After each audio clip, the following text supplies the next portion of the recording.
Hello, boys and girls. We are on day 2 of Informational Text Bootcamp. So we are doing all nonfiction this week. So if you remember from yesterday, we talked about what good readers do. And today I'm going to really focus in on asking questions because we're really used to answering questions after we read, like on a test or a quiz. And so I want us to focus on asking questions because they're just important. If you're reading and you're not coming up with questions, maybe you're not connecting with it enough, things like that. But with nonfiction, you usually do have questions because there's usually stuff you learn in nonfiction or things you've never heard of before. So even if your question is that real? That's a question, and that's great. That means that you are connecting with what you're reading. So today we're going to read Mary Anderson's Great Invention. So as I read, I might stop and I might have a little question that pops up in my head as I'm reading, and I'm just going to say it out loud because that's what happens in your head when you're reading. So let's go ahead and get started. You might think that a ride in a bus or car is the same today as it was long ago. And that isn't true.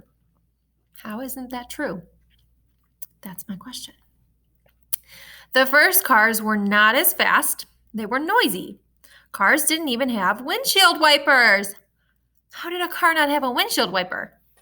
That is so not safe. When it rained, drivers rubbed their windshields with an onion. The oil from the onion would repel or keep off rain and sleet. It wasn't the best solution, but there were no better substitutes. Nothing else worked. Then a woman named Mary Anderson solved the problem. First of all, that's crazy that they used an onion. And second, I have a question. How did Mary Anderson solve the problem? Let's find out.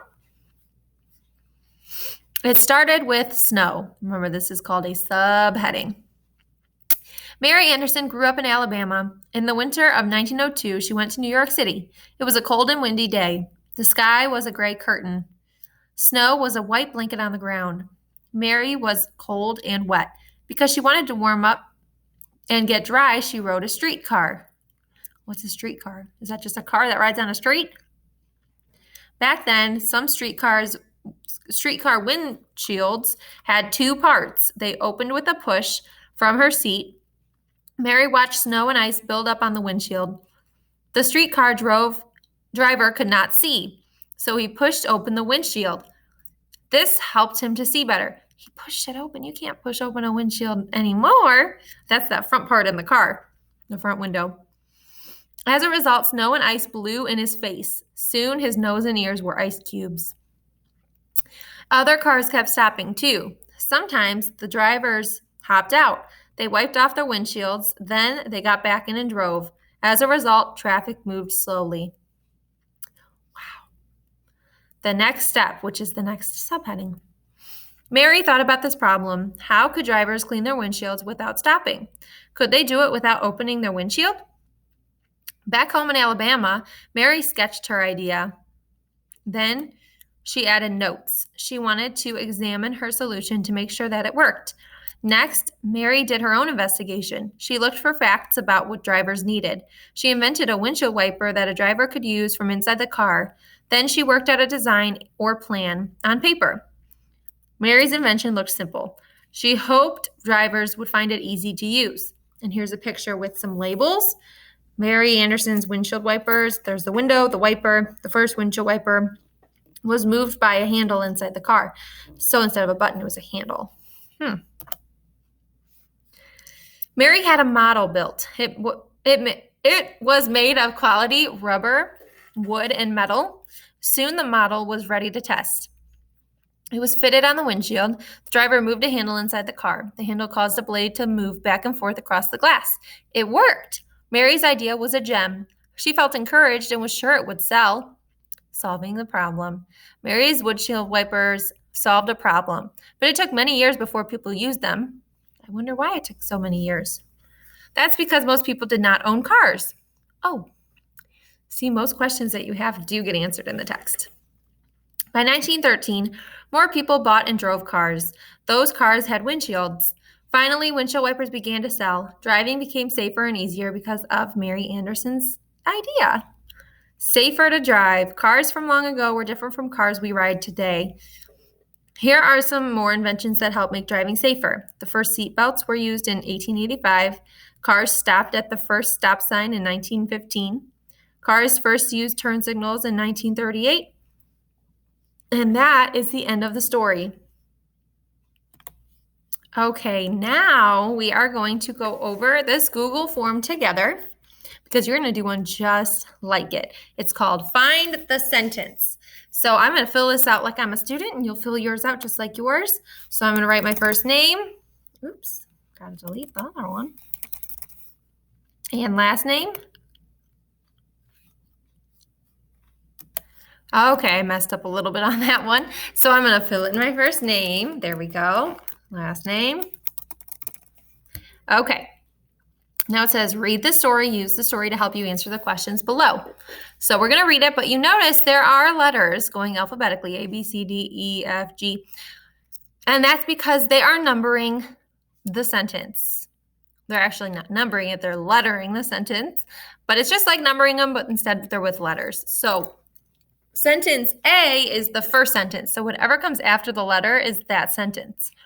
So let's go ahead and read. Airlines have many different kinds of workers. The airline workers have special suites. Pilots, co-pilots, workers at the airport, and helpers on the airplane may also wear the same colors.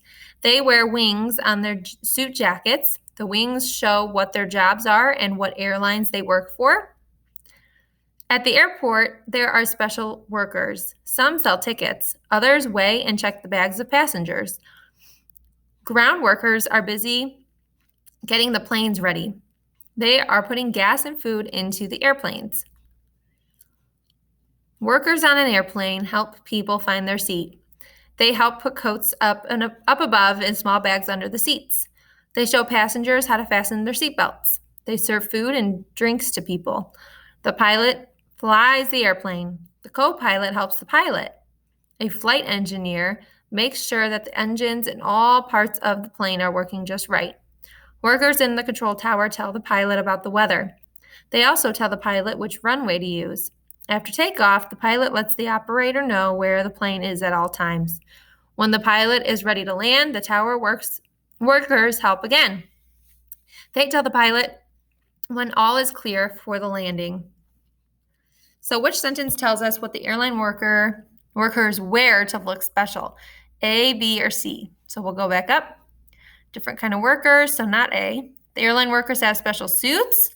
B, that's talking about what they're wearing. So sentence B would be the correct answer there. Which sentence tells us what workers wear on their jackets? D, E, or F?